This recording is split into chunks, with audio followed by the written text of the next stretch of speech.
E já estamos de volta com o programa Mulher.com e a gente vai dar continuidade ao bate-papo gostoso que a gente está tendo aqui com a Sara Guiar, que é enfermeira especialista em UTI pediátrica e neonatal. A Sara já falou um pouquinho pra gente de como escolher a melhor maternidade, né, para você ter o seu bebê. E agora a gente vai abordar um pouquinho da questão das malas. Não é uma tarefa fácil, viu? Eu já passei por isso, é difícil, a gente ouve muitos palpites, tem muitos sites que falam números aí exagerados de coisas que você tem que levar na malinha, mas vamos realmente ao que interessa, né? A mala da mamãe e a mala do bebê. Sara, o que não pode faltar? Vamos começar falando da mamãe? Vamos lá, vamos para a mamãe. Então, camisola, né? Camisola, quando a mamãe for escolher, optar primeiro por aquelas que abrem na frente, tá? Para amamentação, principalmente, Para né? amamentação, e lembrando também que essa mamãe pode ser que esteja com medicação endovenosa no braço, né? Então, o que é medicação endovenosa? Medicação na veia. Aí, por exemplo, tem o soro. É mais fácil quando esta camisola abre e eu consigo passar mais facilmente. Tá?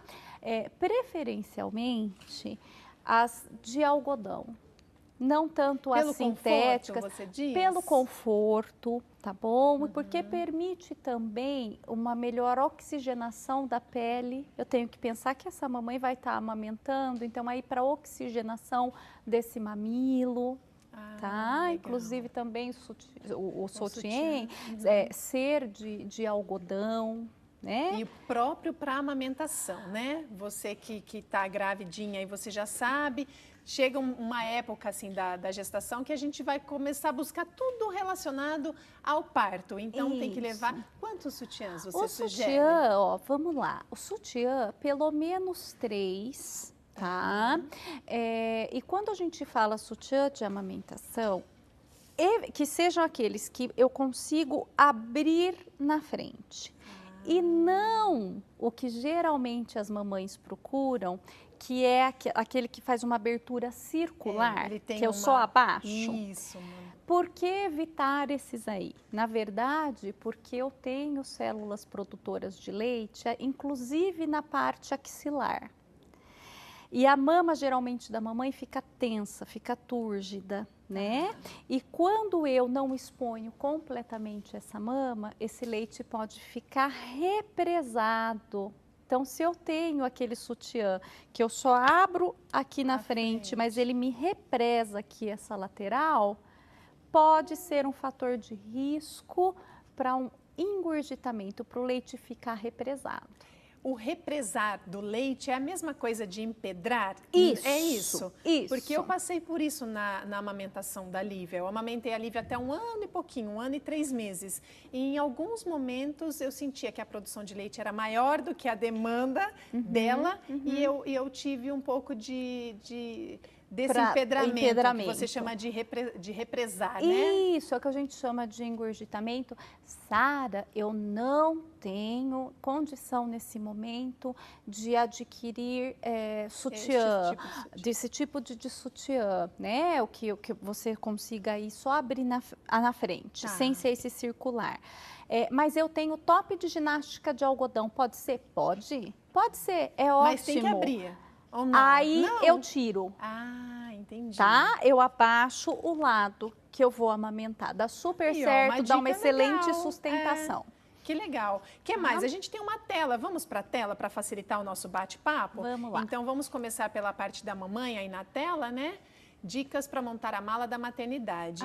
Essa já entrou na parte do bebê. Temos uma outra tela, diretora, que fala um pouquinho da amamentação e da mamãe? Vamos aqui, então. A gente tem... Aí, ó, camisola aberta na frente. Essa aqui que tá abrindo aqui pro lado. Isso, a camisola que nós já falamos. Isso. Absorvente pós-parto, isso também é muito importante, né? Isso. Eu não sabia, eu tive parto normal, eu não achei que fosse precisar tanto, mas, gente, acontece, é extremamente necessário. Isso. E também um detalhe é o tamanho. Não adianta você levar aquele absorvente do dia a dia que a gente está acostumada, porque não resolve o problema, tem que ser um maior. Tem que ser o maior, existem aí nas farmácias, né, diversas marcas, mas ele vem como absorvente pós-parto. tá? É como se fosse o de menstruação, Sim. só que ele é maior, tá? Entendi. Porque né, nos primeiros dias, a mulher tem um sangramento, tá? Esse sangramento, inclusive, ele precisa ser acompanhado pela equipe, né, ali de saúde do hospital, mas não adianta ser o pequeno, senão você vai ficar O noturno suja. talvez resolva? Se a pessoa não encontrar esse pós-parto?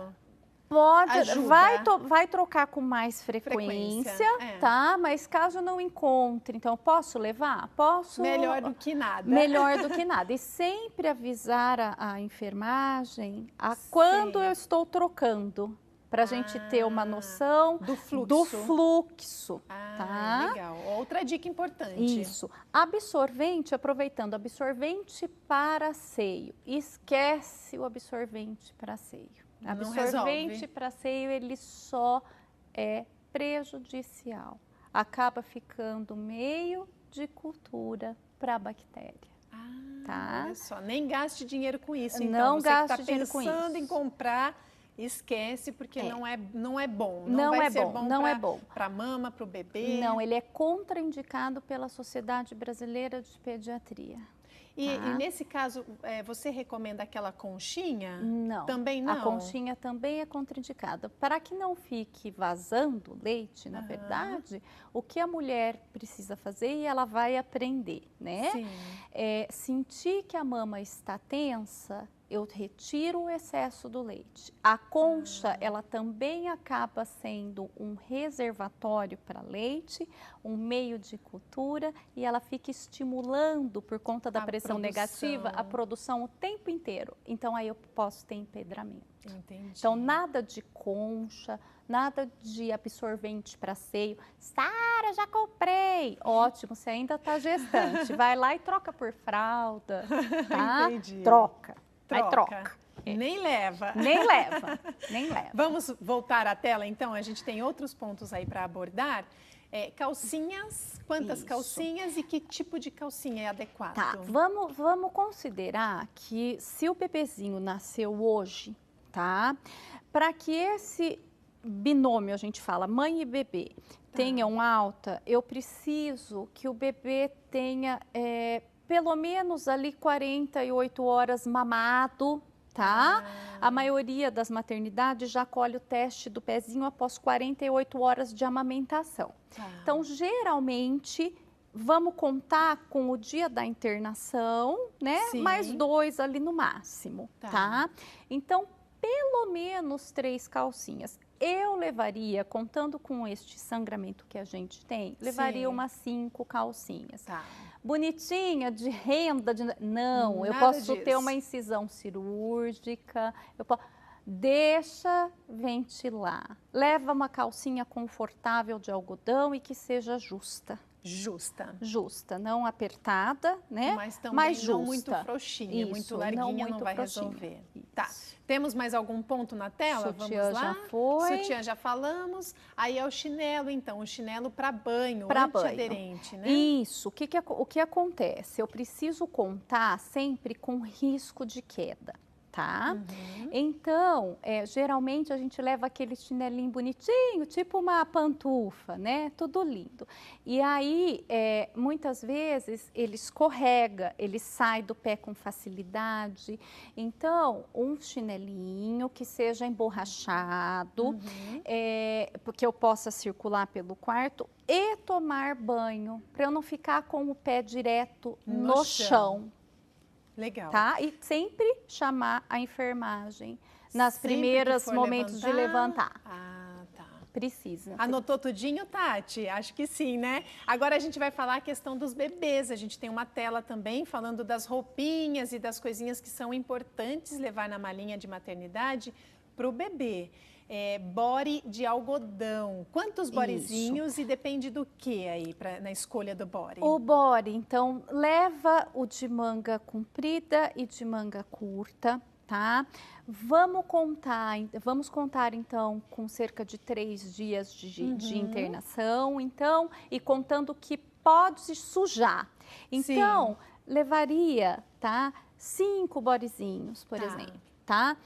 Sara, só o body? Posso levar o body que vem com a calça junto, com o calçãozinho? Pode. Deve, não deve? Deve. Se o quarto tiver ar-condicionado, né? Que normalmente tem, né? Geralmente sim. As mais modernas, pelo menos, né? Isso. Aqui na nossa região tem. Tem. Então, a temperatura desse ar-condicionado deve ficar em 25 graus para a criança, tá? Isso, quando eu falo 25 graus, não é a Sara que está falando, são os estudos que preconizaram 25 graus para criança, para nenezinho. Então, 25 graus, eu preciso colocar cobertor em cima do body? Não preciso, tá? Então, se eu tô com ar-condicionado em 25 graus, essa minha criança está só de body. Por que eu tô falando isso? Porque, criança sente mais frio. Sente nada. Não sente mais frio. A gente que é mamãe, eu que tive só a Lívia, eu passei por isso. Eu achava o tempo todo que ela estava passando frio, que ela estava passando calor, que a temperatura não estava legal para ela. Mas assim, tá bom para mim? Tá bom para o bebê? Tá bom para ela. É assim. A mãozinha e o pezinho do neném, até completar cerca de 2 meses, vai ser mais arroxeado e mais frio do que o restante do corpo. Então, para eu saber se está com calor ou está com frio, eu olho a boquinha, vejo se está rosada, eu ponho a mão na barriguinha. Importante eu falar isso, eu sempre acabo passando, né? Mas vamos lá. Porque muitas vezes o familiar agasalha muito essa criança. Então, põe, por exemplo, põe o body e põe a manta, e essa criança, às vezes, aí eu vou verificar a temperatura dessa criança, porque não acorda, e essa criança está com febre, com hipertermia. E isso impede a minha alta. Essa criança pode desidratar, tem uma série de repercussões. Então, eu posso levar cobertor? Posso até levar, se estiver frio, né? Entendi. Mas sempre esse bom senso, o que tá bom para mim, tá bom pro neném. É bom prestar atenção bem nessa questão da temperatura, da estação que a gente está vivendo, né? Também não adianta a gente falar do cobertor nesse calor que está fazendo quase 40 graus, né? Isso. Vamos pensar na temperatura que a gente está vivendo, né? Cada região do país, quem está assistindo, né? Isso. Também lembrar das fraldas, que é uma coisa importantíssima, né? Você ainda não trocou a fralda, mas o bebê vai nascer, você vai ter que trocar. Então, RN ou P, dependendo do tamanho do seu bebê, né? Você vai fazer o seu ultrassom, seu pré-natal e vai saber. E as roupinhas, então, de acordo com a estação do ano. Isso. É isso, né? Isso. Não precisa exagerar muito, umas 5 peças aí de cada coisinha, que foi o que a Sara indicou, já que são no máximo 3 dias. Dificilmente a criança e a mamãe vão ficar aí por mais tempo. Isso, né? aí se for postergar, né? Acontecer alguma coisa, vai ficar mais dias. Dá tempo de, com calma, ir até pegar mais. Para casa, né? Isso. Então, sem preocupação, sem desespero, tudo vai dar certo no fim das contas. Tudo vai dar certo. Sara, muito obrigada pela participação. Foi um prazer tê-la você aqui mais uma vez no programa Mulher.com. E é a segunda vez que nós conversamos, né? Ano passado a gente esteve junto também. Gostoso. Essa é a segunda oportunidade. Que gostoso. Eu que agradeço. Que você venha outras vezes. Tem um contatinho para divulgar para quem está em casa? Tenho o celular. Isso, tenho o celular. É o 19995959505, é isso, Isso, um monte de 959505. Tá? Pode mandar o WhatsApp. Quando eu tiver tempo, eu respondo. Tá à disposição. Obrigada, Sara. Uma boa tarde. Eu que agradeço. Um bom restinho de semana para você. Amém para todos nós. Amém.